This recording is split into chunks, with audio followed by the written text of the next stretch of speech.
Okay, one of the things that I will say is when you're treating cancers, right, you always do a risk-benefit analysis.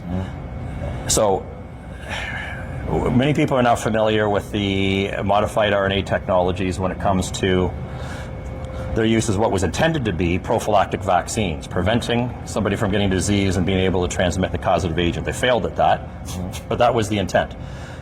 In that context, you're giving the technology to somebody who's perfectly healthy. So the safety profile is much higher. So the one thing I will say is when you're dealing with cancers, especially very dangerous cancers, you're dealing with individuals who are facing death. Yes. Right? So you can't afford to implement medical interventions that have a higher risk. But with that said, we are so far behind on the science. There are so many outstanding questions. I firmly believe we need a worldwide moratorium in all context on the modified RNA technology until we can figure out how exactly this stuff works. There's no way. Among many things, let me give you a great example. So they're going to apply it to cancer. So again, like I said, they might be able to justify, well, it's a much higher risk disease. You know, you're facing imminent death versus somebody who's perfectly healthy, so we can afford more risk. They're going to be using the same manufacturing strategy they use. The manufacturing strategy hasn't changed. The manufacturing strategy that's being used introduces large amounts of contaminating DNA.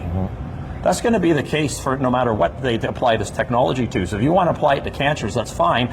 But then, are those cancer patients, are they providing informed consent? Are you telling them straight up that they are that what they're getting, these shots that they would get to treat cancers, are badly contaminated with bacterial DNA? That has the theoretical potential to integrate into your genome potentially, or be carcinogenic in and of itself. And the one thing that has to be understood by people is the regulatory agencies now can't deny the presence of this contaminating DNA that's present. What they try and do is they try and downplay it by saying, oh, it's not that far above, or even in many cases it's below our cutoff for DNA contamination. But this is what your listeners need to understand when they hear that, because they know it's confusing. Well, if it's not that very far above the cutoff, they're kind of aware, and so that can't be too bad. You know what that cutoff, that safety cutoff for DNA contamination was based on? Historical use of plasmid DNA vaccines, where DNA plasmids, they tried to use that to vaccinate people. So we're talking about naked DNA.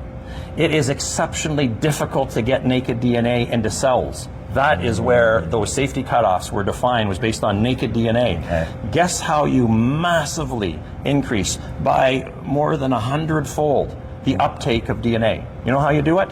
You combine it with lipid nanoparticles, cationic lipid nanoparticles. In other words, they need to go back and reestablish those safety standards. And I will guarantee you, if they go back and reestablish those safety standards of DNA contamination in the context of cationic lipid nanoparticles, what they will find is they have to decrease that safety standard by about 100-fold, which means that this DNA contamination is massive. Wow.